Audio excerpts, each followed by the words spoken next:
এটা দিয়ে অন, এটা দিয়ে অফ। আর হচ্ছে এটা দিয়ে লাইটটা যে টেম্পারেচারটা দেখাচ্ছ এখানে, যে ডিগ্রি আপনি যত ডিগ্রি সেলসিয়াস আপনি নেবেন আর কি, তো লাইটটা অফ করলে ওইটা রাত্রে যাবে চোখে লাগবে, চোখে না লাগে, ডিমার করে দেবে। আচ্ছা, আবার দিলে অন হয়ে যাবে। আচ্ছা। এই কমফোর্ট এয়ার এটা কি? এটা কমফোর্ট এয়ার হচ্ছে একটা অপশন, 22 ডিগ্রি সেলসিয়াস অটোমেটিকলি চলে আসে আমাদের। আচ্ছা আচ্ছা এটা দরকার নেই, নিচের দিকে এসে থেমে যাবে কমফোর্ট এয়ার, দেখুন। আবার যখন আমরা এটাই দেবো আরেকটু উঠে যাবে কমফোর্ট এয়ার, দুটো অপশনে কাজ করে, একটা নিচে একটা উপরে।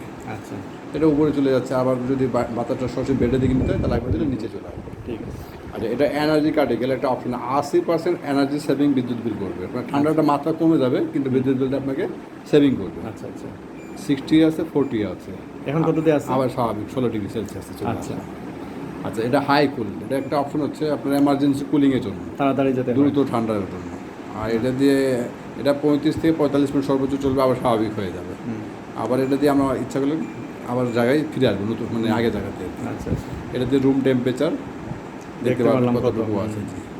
এটা দিয়ে সুইং করবেন ভিতরে একটা এভার সুইং আছে ওটার জন্য। আর এটা বাইরে যে সুইংটা যে কাজ করছি আমরা, কমফোর্ট এয়ার যেটা ছিল, এটারই একটা অপশন আছে আপনার এই সুইংটা আচ্ছা কন্টিনিউ করার জন্য। এটা আপনি প্রেস করতে পারবেন। এটা 8টা অপশনে কাজ করে, আর ওটা 2টো অপশনে কাজ করতে পারে না। যে পুরোটা দিলে এখন মুভিং করতেই থাকবে। এই আছে। আর এটা হচ্ছে, আর এটার টাইমার সেট আপ হচ্ছে আর কি। এটা দুটোর আপনার প্রয়োজন নেই আর কি। ঠিক আছে। আর মোডের মধ্যে কি আছে? মোডের মধ্যে অনেক অপশন আছে, যেমন মোড হচ্ছে আপনার, যেমন এটা থাকলে স্টার চিহ্ন থাকলে আপনার কুলিং দেবে, এই অবস্থায় থাকলে কুলিং দেবে, কিন্তু সর্বোচ্চ 1 ঘন্টা পর বন্ধ হয়ে যাবে। আচ্ছা, আবার এটা দিলে আপনার শুধু ফ্যান, অনলি ফ্যান। আচ্ছা। আবার যদি যায় এটাও শুধু ফ্যান। আপনার এটা হচ্ছে normal? জি, এটা নর্মাল, এটা কুলিং মোডে থাকবে। এটাতেই চালানোই বেটার আর কি। আচ্ছা আপনি সাধারণত 22 বা 24-এ চালাবেন। আচ্ছা, থ্যাংক ইউ।